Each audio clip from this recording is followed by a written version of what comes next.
What is up, everybody? Welcome back to another episode of the Social Media Mindset. And it's exciting when you have enough episodes that you can start bringing back on your favorite and the best guests from the previous 100+ episodes. And so this lady needs really no introduction at this point, but I'm going to introduce you anyway because you are a giant of Instagram. You are one of the fiercest humans that I know, much less a fierce woman. You're a mom now. You weren't a mom, I don't think, the first time you came on the podcast. And you also just happen to be one of my favorite people on the planet. And I am joined by none other than Michelle Berman. Michael, welcome to the show. Oh my gosh. I wish I could hug you and say thank you in real life, but we'll talk about that on this. We will. Thank you so much for having me. You are so welcome. We have so much to talk about. There's so many listeners to the show now that may not actually know you yet. So I'm super excited to kind of reintroduce you to my audience. And yeah. I know you, like, we can't jump into this episode without having a conversation about Inman, because you and Tiffany, y'all just got back from Inman in New York City. And I had to live vicariously through all of your stories and posts, and I still have such FOMO for having not been there with you guys. But I want to just talk about, like, how was it? Are you glad you went? What were your biggest takeaways? What can we learn as people that weren't there? Let's talk about Inman. Yeah, oh my gosh, to all the things we took away, right? I think that there's a multitude of different ways to look at the experience. 4 days, 5 days away from our babies was certainly a challenge, but I think the point of why we went was very apparent to us. And lots of big takeaways for me, and I'll talk on both sides of it. So, as a business owner, for more on the vendor side, obviously, of the real estate and the mortgage community, we have a different lens when we go to things like this, because we're looking at it from a little bit of a different end game. We're not actually selling real estate. So one of the things for me, sitting in the room and listening to all the speakers and doing all of kind of the legwork that everyone else would do when they're there, kind of the point, we're sitting in the rooms, we're listening to the breakout sessions, and there were a couple of things that were just super apparent to me and for a lot of people, which is that the real estate community is so diverse, and that's so beautiful. You have the CEO of Compass standing on stage or sitting on stage talking, and he's a very animated guy. He's really easy to listen to. He's incredibly intelligent, makes very, very good points. And then you have the CEO of EXP, which is a polar opposite business model, truly. Yeah. Sitting and complimenting him for complimenting the Compass gentleman for his, while also saying, like, why I think ours is better. I think there was also a big conversation around working from home versus being in the office and kind of the value of what that means. And I think it truly came down to, unanimously across the audience, it was more about the community and the people you surround yourself than whether or not you were physically in an office or whether you were not. Because I think that the EXP argument is, if we find a community of other EXP agents in our city, then we kind of are our own little niche, if you will. And then same thing on the flip side, right? If I'm a Compass agent and I walk into an office every single day, it's not about the office, it's about the people. So I think that became really apparent, is every real estate agent is different. They all need something different, and you have to be willing to just go find what you need and kind of shut the noise out. So that was one side. From my perspective, we're really, really big on creating content and how people have conversations on Instagram specifically. And I'm sitting in the sessions, and one of the chief marketing analysts for Redfin, she's brilliant, truly. And she was sitting on stage and she was talking about all of this market data and different things. And the way she said it was just very intuitive. And I'm sitting there rapid firing, taking notes, thinking, this is a value series. This is a value series. This is different ways for our agents to be able to talk about things that they like talking about in a very, very different way. And that's really attractive to me. But one of the things, and I'll tie this part up, one of the biggest takeaways I truly have, and I think that everyone needs to listen to when they hear this, is when we're producing content on social media, it's not for us, right? So a real estate agent, you're producing content. You're like, oh, I'm producing content. Here's all my listings. Here's all the market data. Here's the average list price in my city. All of that crap nobody cares about. And I think the problem is that real estate agents have gotten so focused on creating content for them that ultimately is really just more so for other agents. And they've forgotten about who is the person that's actually in the transaction. It's the buyer and the seller. So we have all of this stuff out there, right? We have all this technology. We have all these amazing new tools that every real estate agent can use, and all these different vendors that are selling these incredible products designed to make the realtor's life easier, not the buyer and seller, right? So I think that's really was really apparent to me is we have to get back to the foundation of why we produce content, and it's to allow a buyer or a seller to look at our content and say, me too, and see themselves in that experience and realize that you, the agent, can make my life as the buyer or seller easier, instead of the agent being so hyper-focused on all of this tech and like the white glove service. Like, what does that mean to the buyer or seller, you know? Right. 100%. And I want to go back for a sec, because you said it very quickly, because it's what you do every day. And I know it because you and I are friends, but you mentioned sitting in the room going, that could be a value series, that could be a value series, that could be a value series. Talk to us about, like, what, when you say that could be a value series, like, what does that mean, and why does that matter, to the person listening to this episode? Yeah, so a value series, for those of you guys, who aren't aware of kind of what the term is, it's just a phrase or a term that I've coined over the years, where you take one topic and you break that topic down into 5 individual questions. Each of those 5 questions is its own post. So essentially the entire month you're talking about one thing, and you're putting a magnifying glass on it, and you're getting way in the weeds, and you're essentially establishing your credibility, instead of every time you go to post something of value, it's, well, what can I talk about today, right? And you kind of run out of ideas. So sitting in the audience, listening to all of these different perspectives and listening to all of the different stuff about the market and things about hope, and why, like, truly the word that buyers and sellers are in so much search of right now is hope, right? We need to feel this emotional connection to what's happening. And I probably took 15 or wrote down 15 different topics that somebody could break down into 5 sub questions and create, to your point, videos or even still images, which we'll talk about later. So value series is a way to really establish credibility talking about real estate without selling anything, and without being white noise. And it's huge, because, to go back to what you said, the value is about what you, the agent, can give to the consumer, not what you can get from it. Mm-hmm. Right. So, So before we hit record, Michelle, you and I were talking about how Inman really helped you see how many people still aren't valuing the virtual relationship. Yeah. And so talk about, like, let's just talk about it at its core. Like, why do people still seem to undervalue the virtual relationship? And then what did you see at Inman as you began meeting so many people that up to then you'd only talk to through social media?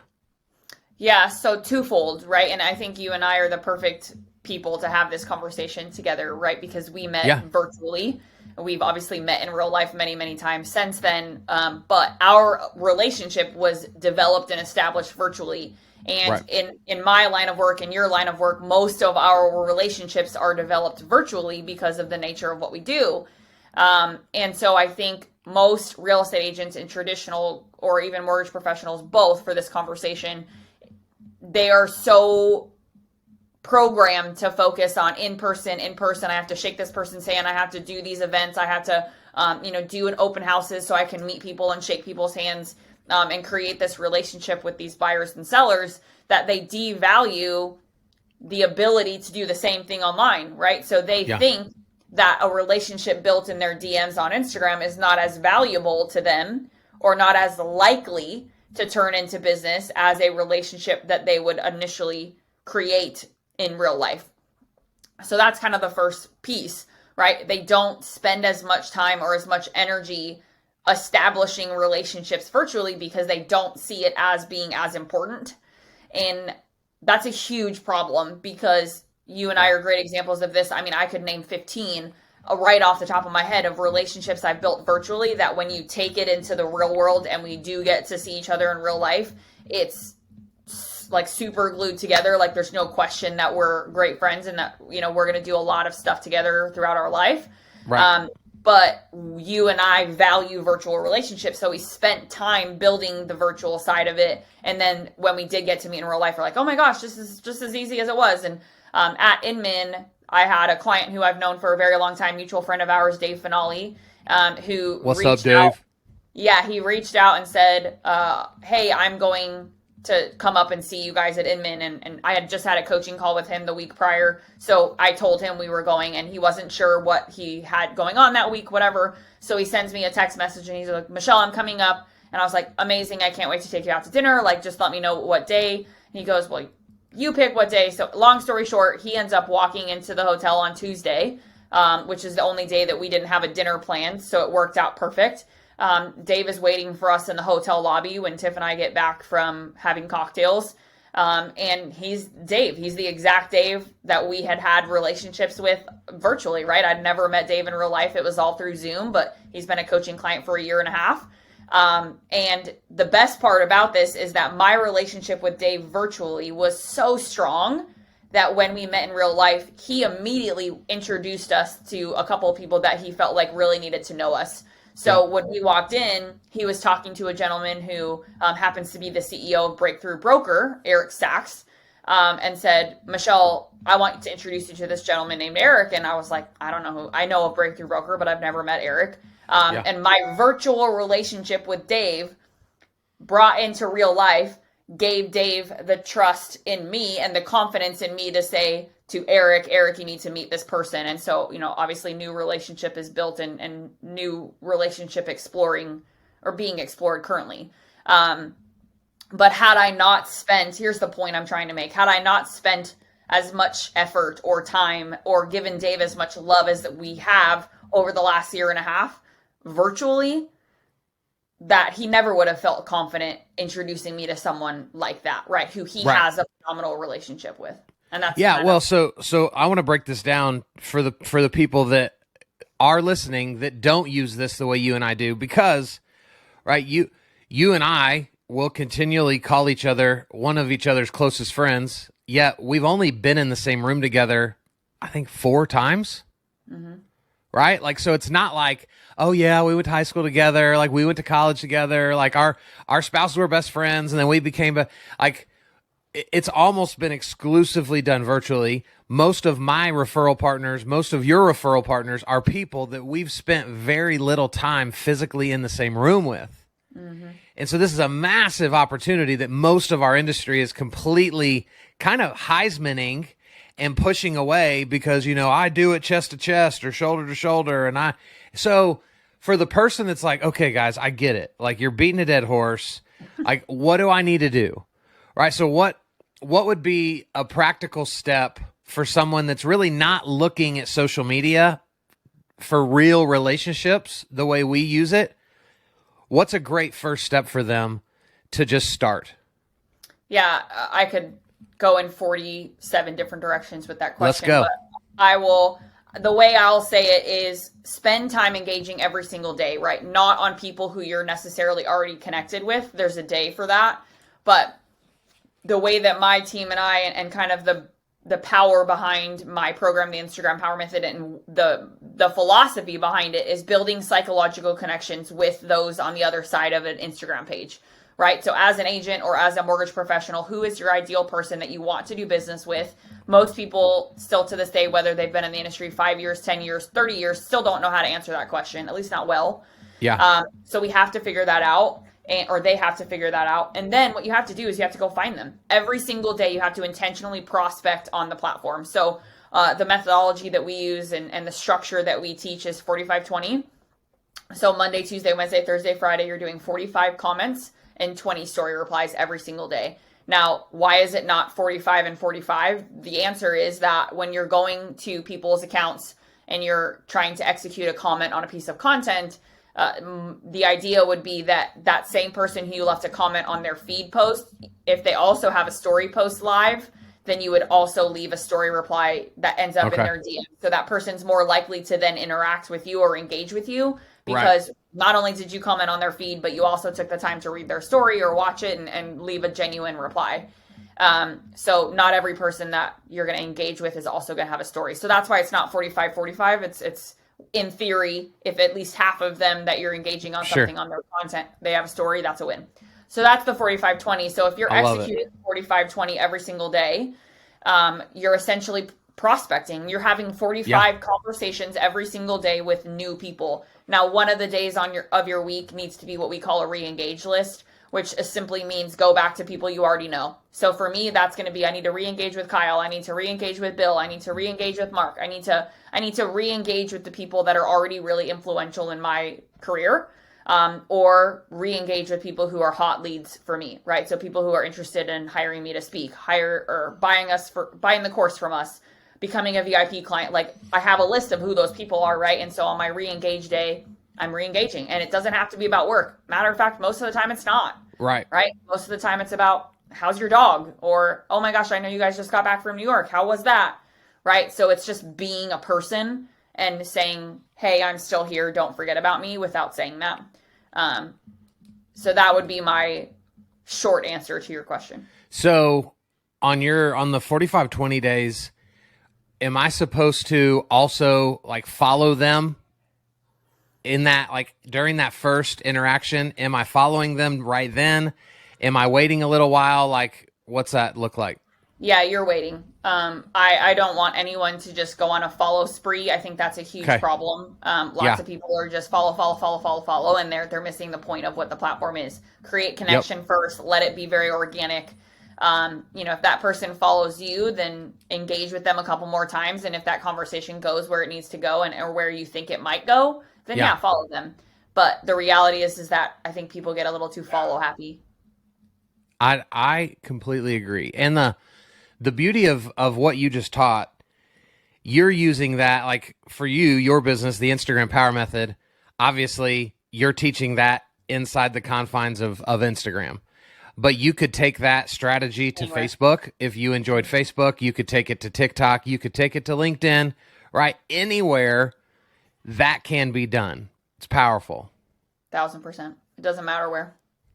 So because you are the queen of Instagram, I just saw recently I think it's the CEO. I don't know. It's one of the big people at Instagram, but they essentially just came out and said, hey, we went way too heavy with video. And so we're pulling back this year and trying to find balance. And so pictures now matter more than they mattered last year. Yep. What is that supposed to mean to us as people using Instagram to connect and hopefully get business there? Yeah, it's a really good question, and it's actually been a long time coming, I think, in general. I have always been a fan of still image content. I still believe that there is an enormous amount of power in it, and I think it's more about, again, the story we tell and the caption we write than it is necessarily about the image. But an image can tell a million words, right? It can really share a story with someone without having to do anything. Now, the value of video is obviously someone gets to hear my voice. They get to listen to how I talk. The idea is that they feel our passion as it comes through. They can see our mannerisms. They can feel very connected to us in a very unique and very special way, as if they are with us in real life. That's the point of video. Yeah. But lifestyle content in the form of still images, again, allows you to lean on the copy side. So maybe you hate video, right? Maybe you really struggle at getting your point across in video. You get very nervous, you're sweating, you don't like the way your hair looks, like whatever the million reasons as to why you're still not doing video. But if you have a creative knack for writing and you really love sharing who you are in that form, that's going to come across, right? As long as you are taking the photo, if you're using the caption properly or the opportunity to write that caption properly, it's going to come across. People are still going to feel that. So people will get both sides of you, right? I think the things that people can read from you and I in a caption, they can feel that same level of love and passion that we have for them just like they would in a video. So I want to ask you about the copy because, right, this is what you're saying, that the picture itself is fine, but if I just post a picture with like 4 emojis on Instagram, like that's not going to set the world on fire. So, I mean, whereas years ago, that is what set Instagram on fire, was literally the image. Now it's about the story we tell behind the image we show. And you guys, through Instagram Power Method, y'all do an incredible job copywriting for your VIP clients. And so what's a tip you could give for somebody that's like, I'm not a writer, like that's not what I'm good at, that could help them just get 10% better at writing copy? Super easy. And this is what I tell every single person. Imagine you're picking up the phone and calling your best friend, and you're telling your best friend about the picture you just took or the experience that led to the picture. That is your caption. Write your caption as if I'm picking up the phone and saying, Kyle, oh my gosh, I cannot wait to tell you about this. I have to explain, like last week was just so insane, right? I'm literally telling you the passion I have for this picture. Yeah. That is your copy. And I think people overcomplicate it so much, right? And it's not that hard. But the other half to that is once you write it, read it out loud, right? So as you're getting ready to post it, that's an important step that a lot of people miss. And I'm going to use Dave Finale as an example because he'll love me for calling him out on this. But he has been incredibly bad in the past at making his copy make sense to someone who's reading it, right? In his brain, it makes perfect sense. Sure. In his brain, it's like this amazing story, this blah, blah, blah. But then you read it and you're like, Dave, that did not come across in that caption, like at all. So one of the homework assignments for him has been write the caption the way that your brain is telling you to write it, and then read it out loud. Once you read it out loud, you're going to catch all of the spots that need breath or that need an extra word or maybe need an extra sentence above it because you need some clarification or some background to why you made that statement or you phrased the question or whatever. Sure. And it's been, I would say he's 50% better at least, but it's taken him a while, and that's okay. It's better, and better is better than not better. So, but the bottom line, because we both love Dave, this is actually, that's Dave's hat right there from when I was on his podcast. The power of Dave's story is that though Dave was bad at it, he was still doing it. Mm-hmm. And we just know so many people that the minute that they don't know what they're doing, or the minute they just want to say like, oh, I'm just not good at this, you're good at this, it's just so easy to quit this stuff. Like even the 45-20, that's hard work, right? Like it's not hard to do it one day, but then you stack it on top of the next and on top of the next, like that gets exhausting. There are days that you don't want to do it. And so what mindset, Michelle, like what mindset needs to be strengthened to help people get better at social media, in your opinion? Well, 1% every day, 0.5% every day. Like, and our other mutual friend, Mark Perkins, I accidentally ran into him in the cafe at the hotel during Inman, and I actually had to do a double take because I hadn't seen him in a hot minute. So I was like, wait, is that Mark? And then I did, and of course we spent the whole rest of the trip doing things together over the next 4 days. That's probably where your FOMO came from, let's be honest. 100%. Mark's a badass.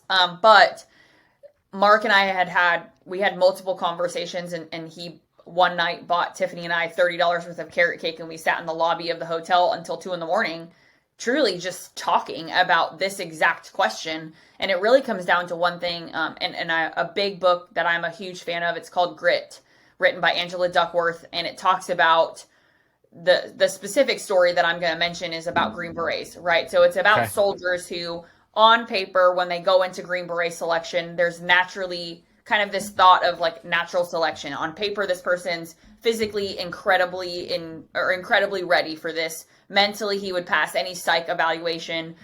He comes from a great background. Like on paper, this person is like, no way he's not making it through selection. No way, right? And then you have the other guys who are kind of not from the best upbringing, don't have the best nutrition. Maybe they're not really good in school, so they're not necessarily good on like the book side. Yeah. But they have this one thing, and it's called grit, right? They're unwilling to quit when shit gets really hard. And Yeah. that was something that became very apparent to me in this entire week when I was at Inman, is the agents who have survived over the last year and a half of things just either being wildly good or wildly bad, and the pendulum swung to both sides. The people who are still around and who will be around, which I think the number going around is that something ridiculous like 40,000 agents are not going to renew their license when, by the end of the renewal period this year, that's a massive number, right? But what are those 40,000 people missing? And hopefully nobody throws tomatoes at me or sends me a nasty email or DM. But the reality is that those 40,000 people are missing that.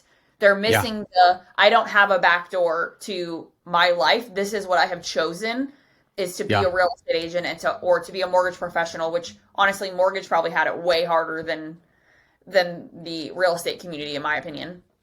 At least, I don't know if you saw that, but I definitely, on my side, for my clients, we saw a bigger hit on the mortgage side than on the real estate side, without question. Yeah, us too, 100%.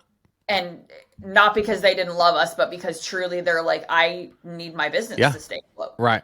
Yep. So, the word grit is where it comes into this conversation. What is the mentality that someone has to have? Read the book Grit, and you'll know exactly what the mentality is and whether you have it or don't. And I think that becomes a part of the conversation, is if you are going to make it through the pendulum of the real estate or the mortgage industry, you have to be willing to say, I don't have an option. I don't have the option to not be on Instagram or to be on Facebook or to be on whatever platform. I personally don't enjoy TikTok, but there are a lot of people who have crushed it there. Go for it, right? Yeah. You have to be willing to buy in, and you have to be willing to say, I am good at relationships, so I have to view the relationships I build on social the same way I would in real life, and not give yourself the excuse of, this is just something I'll get to when I have time to get to it. You don't have that luxury anymore. Point blank. 100%. And I went ahead while you were preaching, and I Googled Angela Duckworth quotes. Yeah. And I just want to read a few of these out loud, and then you just choose which one you want to go dominate. Enthusiasm is common. Endurance is rare. Our potential is one thing. What we do with it is quite another. As much as talent counts, effort counts twice. That's just fire. Mm-hmm. If you haven't read that book, I mean, you don't have to be in any particular industry. It will just change your viewpoint on life.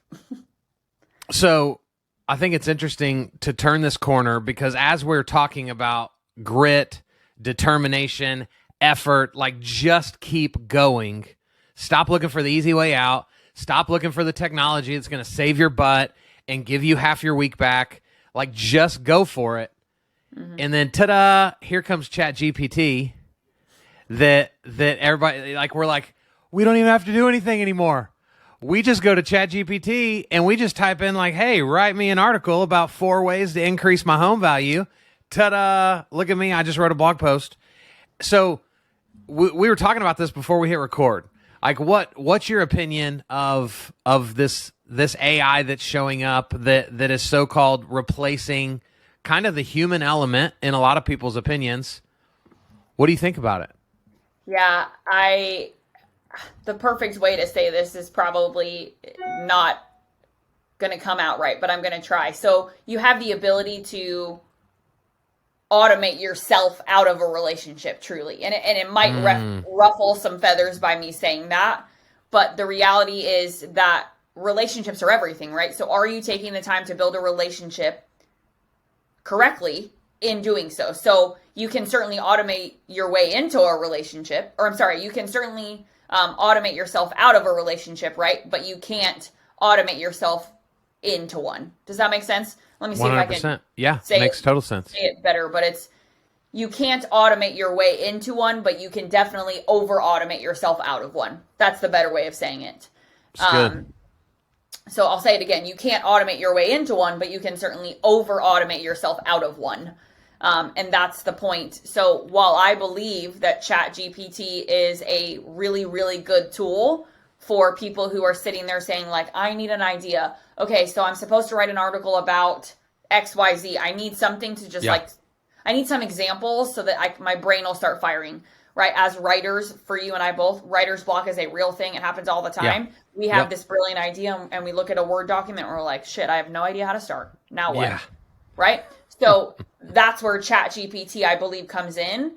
But again, you can very easily automate yourself right out of a relationship if you rely on it to write your copy for you. And that's the whole point of what you and I are talking about in the last 30 plus minutes is relationships are everything. And in copy and in the way you produce copy, people can feel that. People can hear it in you. And I don't know about you, but when I read a caption, a lot of times I can hear it. Like when you write a caption, I can hear Kyle Draper reading or saying that out loud because I have taken the time to have the relationship that I have with you. So again, it comes back to real estate agents and mortgage professionals who are finding ways to make their lives easier. So like, oh, I can automate that. That'll save me time and money, right? Oh, I don't have to hire somebody to help me with this because I'll just use this. It'll make it faster and save me money. But again, you can very easily over automate yourself right out of what your actual goal is, which will then do what? Cost you more money. Right. So I hear you saying that you see a role in it, but for the person that tries to completely replace themselves with it, they're doing themselves more harm than good. 1,000%. At the end of the day. Mm-hmm. Yeah, I don't think I can disagree with you. We live in interesting times right now with just everything going on in our industry and the technology that's coming available. It's wild. I mean, it's a beautiful thing, right? It's like, in theory, this is designed to do two of the biggest things that every human wants in their life: help them save time and save money. Yeah. And we all want to save time in our days. I'm a mom, and you're a dad of multiple kids. Your wife's getting ready to have your third baby. Like, woo! Freaking life is hard, dude. Yeah. I mean, there's no way around that. And if I could have 2 extra hours a day to get more things done for work, that means 2 hours that I don't get to spend time with my kid, right? And I'm not willing to give that up. So what I have to do is figure out the time I do have, how do I make the best of my time? And how do I get the most out of that time, right? And so in theory, ChatGPT or any Jasper AI or any of the things that are similar, right? Oh my gosh, this is it, Kyle. It's going to save me so much time. It's going to make it so much faster. But to me, it'll save me time writing copy, but it'll take me out of the copy. Right. Why? Right? Because yesterday my kid threw a tantrum in the middle of the kitchen and all he wanted was mommy, and I didn't realize that blah, blah, blah needed to happen in order for that to get fixed. Yep. Right? So I have this experience in my mind, and mind you, it was right in the middle of trying to get ready to get on a podcast. So I was like, well, hell, I have to like turn my brain back around from mommy save baby mode to now I have to be boss mom mode and get on this podcast and talk about what I really love doing, right? How can ChatGPT write me a caption about that? Yeah. Right? Because that's the real version of me. That is my life every single day, is this yin and yang and pulling one direction and the other direction of, I have 9 employees, I have a husband, I have a baby, I have shit to do. And sometimes that doesn't happen the way that it's supposed to. So when I go to write a caption, that caption has that energy in it. So good. So good. So, Michelle, as we wrap this up, I want you to take a minute. Tell people about like why they should go look at what you guys are doing through the Instagram Power Method. This answer has really evolved over the last 3 years, and I feel very, very confident in this statement. Everyone says they're different, but very few people truly show that they are different. And I believe that my team and I have truly shown that we are different over the last 3 years of the course being live. Now, why? We are so relationship driven that when someone works with us, like truly our job is to make you feel like we hear you, we see you, and we want to truly change the entire trajectory of your business. So yes, it's Instagram. Yes, we're going to teach you how to leverage the power of Instagram. But like just this morning, I got a message on Instagram from one of our new course students who bought the course not even a week ago. And she sends me a DM because I posted yesterday about the 2 greens that I'm going back and forth between for my new house that my husband and I are building, right? And she messaged me, she goes, seriously, I'm dying over this right now. So in my mind, I'm like, okay, this person is a client of mine, so I don't really need to spend the time talking to her, right? Like, really sure. not that, like, she already bought my course, moving on to the next person, right? That's what most people would probably do. Right. I use that as an opportunity to really love on this woman and say, like, you know what? It's so crazy.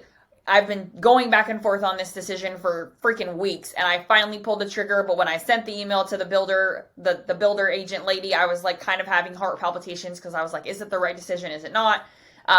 And now we've been going back and forth for the last, call it 12 hours about the greens that I'm using in my bathrooms. And then about 8:30 this morning, she sends me a message asking me about VIP Day, which you obviously know very much about, Kyle, which is in October this year for us in Nashville. She goes, she's like, hey, by the way, how much money do I need to save to come to your VIP Day? And do you think she would have asked me that if I didn't take the time to have the conversation with her that I did? Right? Probably not. Because she's already paid me the $3,000 to buy the course. Thank you, right? So most of us are transactional, and that's the problem. Yeah. And we aren't that way. Whether you're a course student, whether you're a coaching client, whether you're a private VIP client, whether you're a vendor or a referral partner, like your relationship with us is for life. That's how we look at it, truly. I love it. And it's so, a couple months ago, I got to be a part of your last VIP day and meet a lot of your team for the very first time. And it's incredibly evident through your team how true that is. Because anybody can say what you just said, right? Like, that's easy to say. Yeah. But then you meet them and you're like, ooh, that's not the vibe I get. And your team is the real deal. And so, guys, go check them out. The Instagram Power Method, we'll have it linked in the show notes. Michelle, how do they find you on Instagram?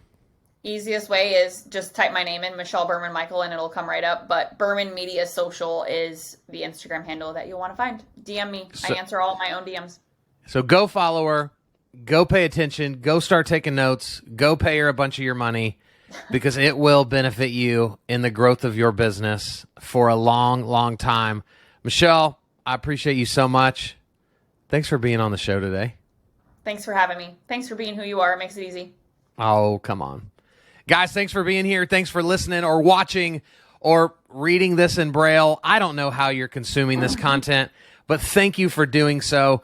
If you're getting a lot out of it, please consider going wherever you listen and submit a review so that Spotify, Apple, and all those places know that this is good stuff and they need to push it to more people. We'll be back next week with another cool person with an even cooler story. See ya.